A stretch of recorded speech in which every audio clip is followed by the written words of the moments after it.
Okay, it's 2:30. It's my pleasure to introduce our next presenter, Sarah DeWitt, who worked with Professor Koblenz-Bouch on a project called Growing Out of Darkness, an artistic exploration of revelation. So we have a couple more coming in. In just a moment, I'll turn things over to Sarah. Just a quick reminder that, like with all of our presenters, we'll have a few minutes afterwards to hear from her advisor and for a Q&A session so that we can all find out more, as I'm sure we'll want to, from Sarah's presentation. But for now, I will turn things over to Sarah, who will be doing her presentation live. So Sarah, please. All right, hi everyone. I am Sarah DeWitt, and this is my thesis presentation, which kind of has a play on words titled Drawing Out Darkness, an Artistic Exploration of Revelation. And I was advised by Professor Seeley. So this quote kind of is something that I included to identify the problem that I really wrestled with in beginning this, this thesis and this project. Basically, many readers of Revelation don't have the information needed to and resources to accurately and adequately kind of go in and dig and interpret the book. And this leads a lot of people to see Revelation as something that's scary or wrathful or just something they want to ignore completely. And there's this kind of extremist view where people either focus entirely on these dark and confusing images, or they just kind of push it away and say, I don't want to think about that. I don't really want to deal with that. And that's something that really, that stigma is something that really interested me. And I actually remember the first time I read Revelation was in high school in my senior theology class. And even at that moment, I was so enraptured by these images. And I thought they were so interesting, but I couldn't quite understand them yet. I didn't have the critical thinking skills to really dig into them. And we weren't presented with all the knowledge that I've found since. And then as I came to St. Edward's and entered the religious studies program, I really started to develop this toolkit and really think about things. And as I looked into doing my thesis, I was still kind of intrigued and was like, okay, let's take a crack at this. And it really just has been a wonderful experience. And I know that a lot of people kind of don't have this experience where they grow into knowing what Revelation is. I know a lot of people generally get to exposed to Revelation through things like apocalyptic like fiction or the Left Behind series, or these, you know, things that play on judgment and terror in pop culture today. But it's my belief that Revelation is a very hopeful book. It's very joyful. And I would argue in this thesis that the three themes that I've seen throughout Revelation that really communicate the message are worship, victory, and hope. And it's my aim to use my artistic background to show these themes.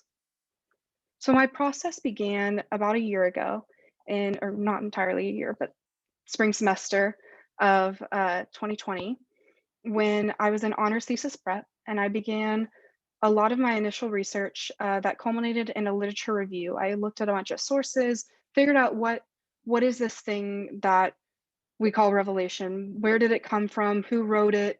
What genre is it? All those things. And I also started to look at previous creative and artistic explorations of Revelation, from things such as, you know, a lot of people have heard of Milton's Paradise Lost, to William Blake, who is a author and artist. He's someone I really focused on. And then as I got into this semester, I really started to approach the project by picking out sample passages that I was going to base this artwork on, doing research on the imagery found in those passages, and the theological and historical interpretation found throughout history, throughout time, from different scholars, mainly through Mitchell Reddish and Kovacs and Rowland's books on Revelation. They were commentaries that discovered those, or kind of dived into those two themes. And then I began sketching, which was a lot of fun. I enjoy art. And finally, I began creating the culmination of the project and the pieces themselves. For my initial research, I wanted to kind of go over some of the things that I found that I think are key to understanding Revelation, especially in the light that I'm presenting it. So Revelation belongs to the apocalyptic genre.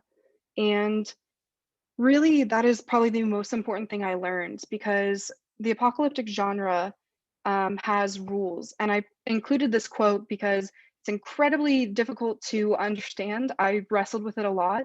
It's a definition, not exactly the only agreed upon definition of apocalyptic literature, but I included it not to try to dig it apart and understand it because that could take the entire presentation itself, but really just to show there are rules to apocalyptic literature.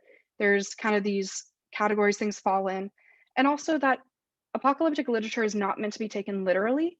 It happens on another plane of existence to communicate a transcendent truth.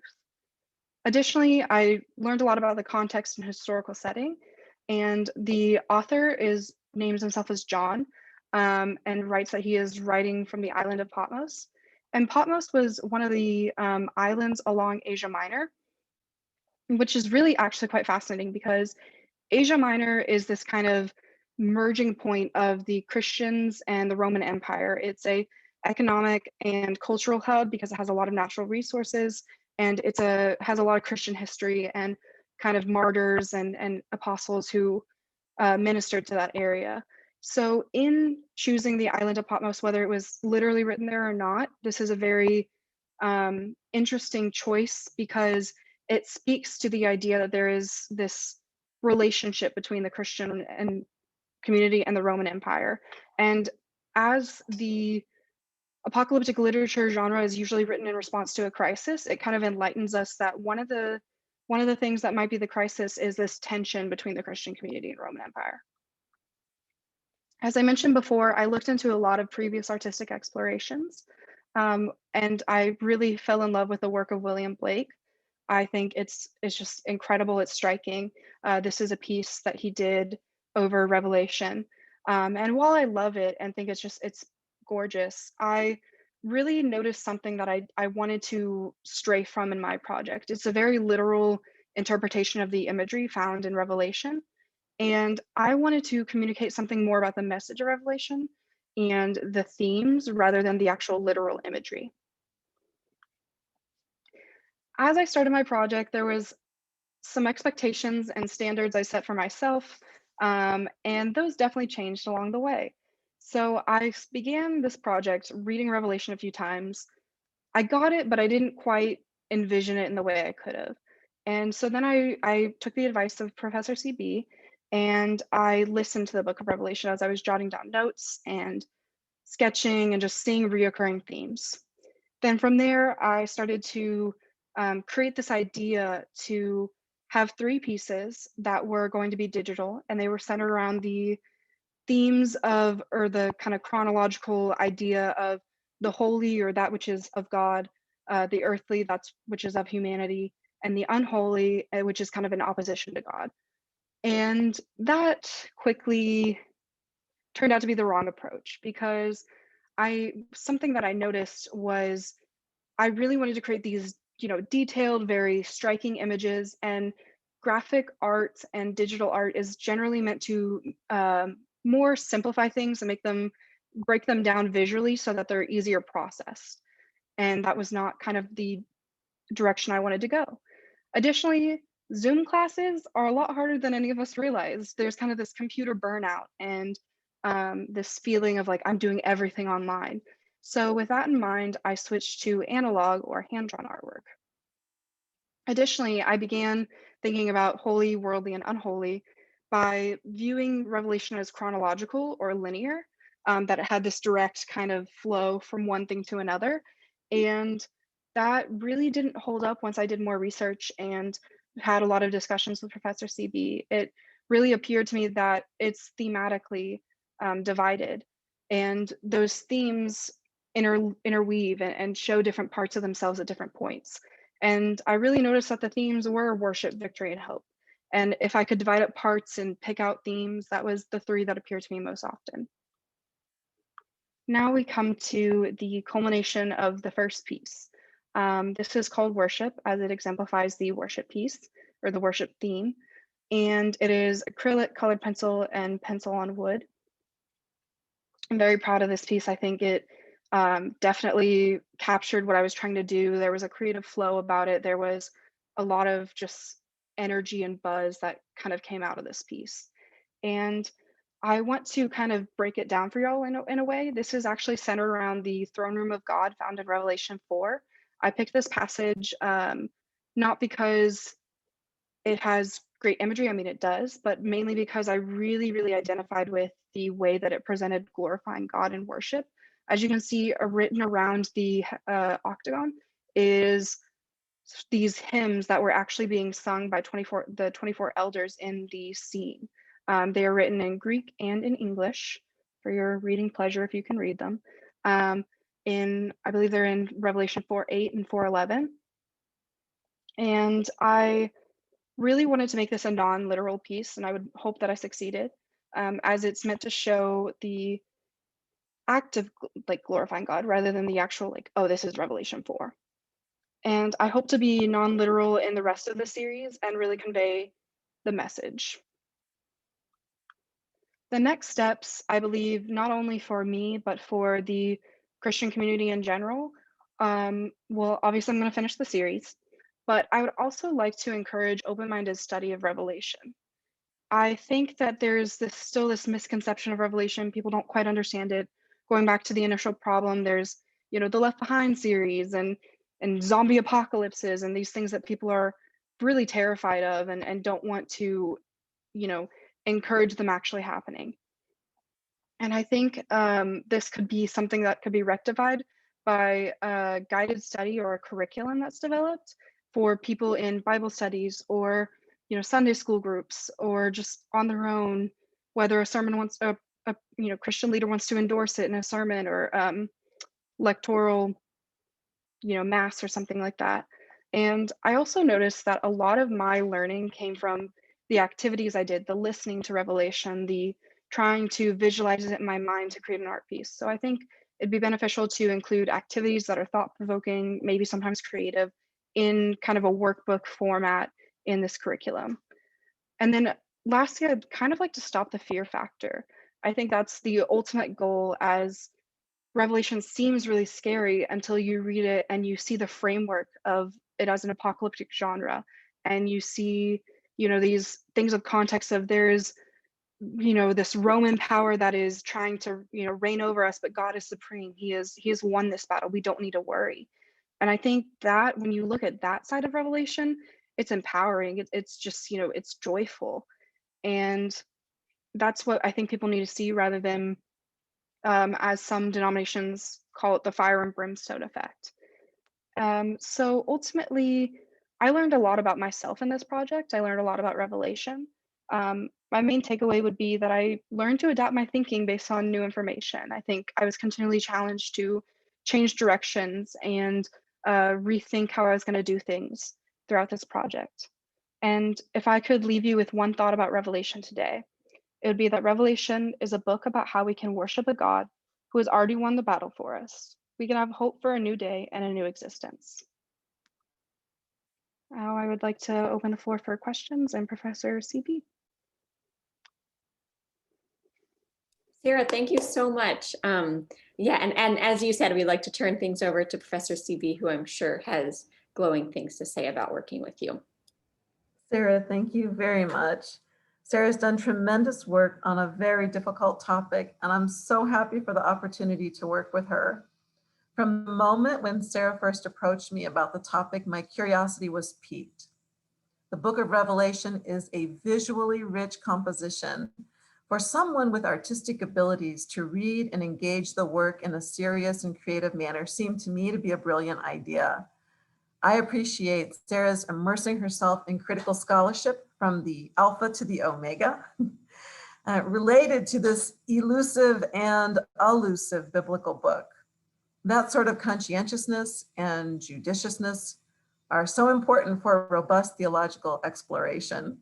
I also value Sarah's willingness to experiment with different media and recalibrate as necessary. Sarah's ability to be moved both by research as well as experience is so important for mature scholarship. Ultimately, Sarah's diligence and industry have paid off. Sarah, may you long enjoy the study of the book of Revelation, as well as critical inquiry and creativity. It's been a joy to make the journey with you.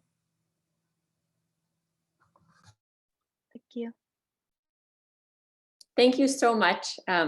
You'll join me in congratulating Sarah again on a job really well done. Sarah, as you know, if we were meeting in person, this is when Dr. CB would give you your honors stole. I hope you've received it in the mail. If you haven't, it's on its way. So wear that with pride. We're really proud of everything you've done so far and everything you will do as you continue the project. We have a few minutes for questions. I'd love to open the floor for any questions for Sarah.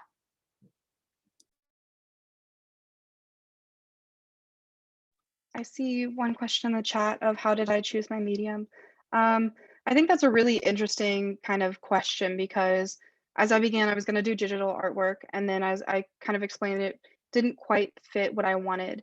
And I really, as I started to look towards more of an analog approach, I thought immediately of wood and these laser cut shapes because I love working on wood. I just have the texture, the tangibility of it. It really has a sensory experience to it that you can't get on paper. And I definitely thought about using only pencil, but as I kind of this creative flow happened and I started with the graphite and doing the throne, I saw these kind of prisms coming out. There's actually imagery of this halo of emerald around the throne of God. And these prisms kind of came forth and I was like, well, let's do them in color. And then I started using the gel pen for writing the hymns and I thought it needed some more dimension. So I added the paint and it just kind of came forth in this creative moment and this energy. So I would like to say I was really thoughtful about it, but it was kind of more of this like, yes, this is what it needs. It almost like was kind of a calling or a vocation of like the artwork and the intention speaking to me rather than me picking the medium.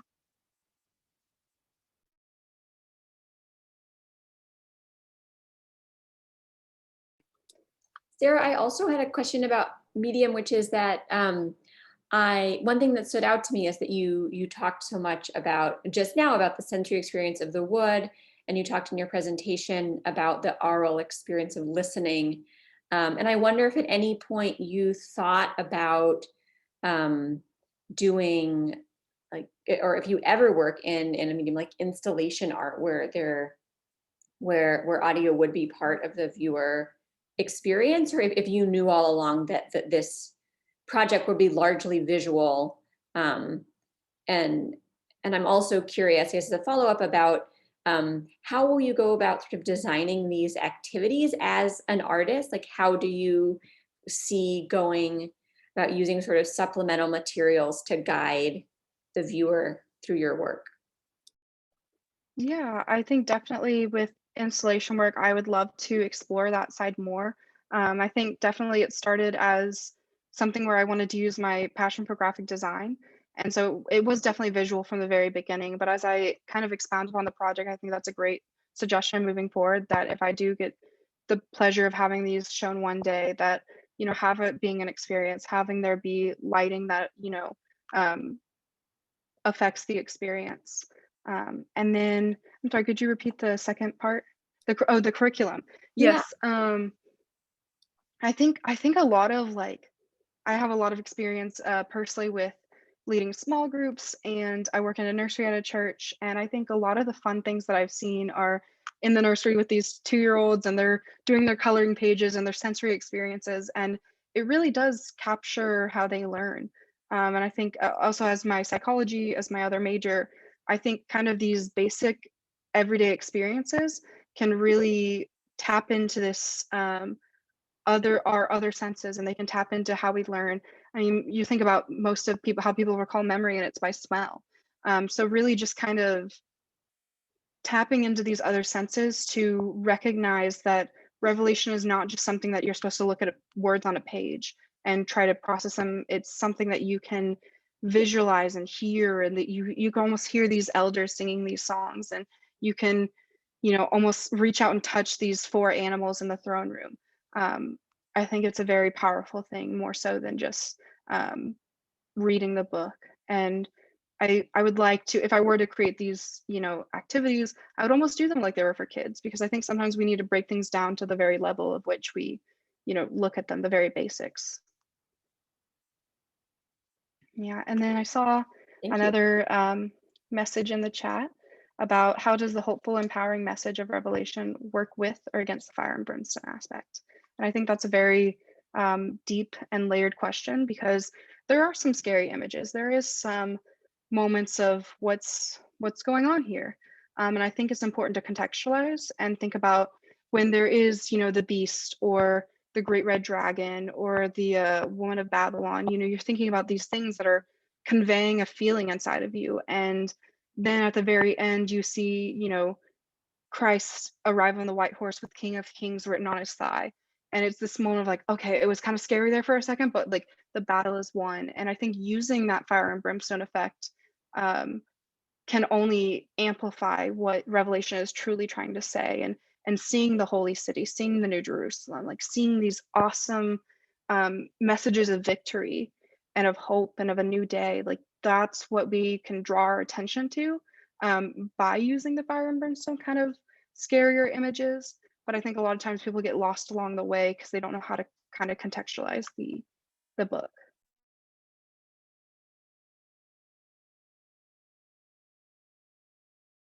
Dr. Beninga, please. Awesome. Thank you so much, Sarah. Thank you. I mean, again, same thing. What a powerful, powerful work, and inspiring, and your art is beautiful. And I'm so torn between two questions, but I'm going to go with one. And I was thinking actually of your project and then Eva's, right? And thinking about the connections there with creativity and art. And I guess my question is, as an artist and as a theologian, and using this medium to think about a biblical text, I don't know, has it given you any sort of insight or inkling of creativity itself as like a divine medium, or even God, or maybe even just of God as creator, right? Or artist or something like that. I don't know. I'm just wondering. Yeah, I would definitely say there's a lot of rich things in the Bible that are stemming from creativity. I mean, think about the Psalms and the poetry of David. Then you think about God as creator, and creating the world from nothing out of just these immaculate images, these immaculate experiences. And then I also think a lot of like, as I was reading Kovacs and Rowland and Reddish, I was kind of thinking about like, I never knew there were so many, works of pop culture that originated from these biblical ideas. Like they had lists of just kind of these different creative expressions and what they interacted with from, times such as the Middle Ages to, much more recent. And I think it was something that was very enlightening for me, that like we all experience the power of divinity in different ways. And I think it's almost a crime not to interact with divinity how you relate to the world. So if you relate to the world by seeing things as musical, or just kind of like always humming these tunes in your head, then really listening to the Psalms of David and the poetry and the songs, those kind of appeal to someone, I guess, who's more musical than someone who isn't. And seeing, visuals and stories, and the Bible is largely a creative work, I think, and in the way that things are presented. And I definitely acknowledge that and appreciate that so much more while doing this project. Yeah, fantastic. Thanks. I'll follow up.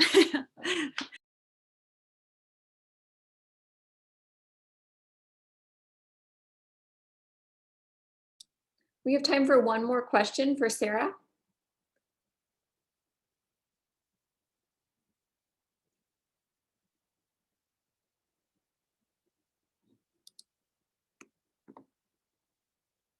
There aren't. Oh, perfect. Dr. Copeland-Spouch, please. Just a quick question. So Sarah, there's so many rich images to portray in Revelation. What is one more image that you would like to depict in some manner? Yeah, I think for the next two pieces, I've already picked out the passages. I actually remember we were talking about the image of Christ on the white horse with King of Kings written on his thigh, and I went back and read after that conversation, and it just struck me in a whole new way, in a way that kind of as I was listening to it and everything, I had to hear it or see it again once I'd listened to it. And I really would like to do that image for the image of victory. And then for the image of hope, I would like to illustrate parts of the New Jerusalem and this kind of new existence we can all aspire to.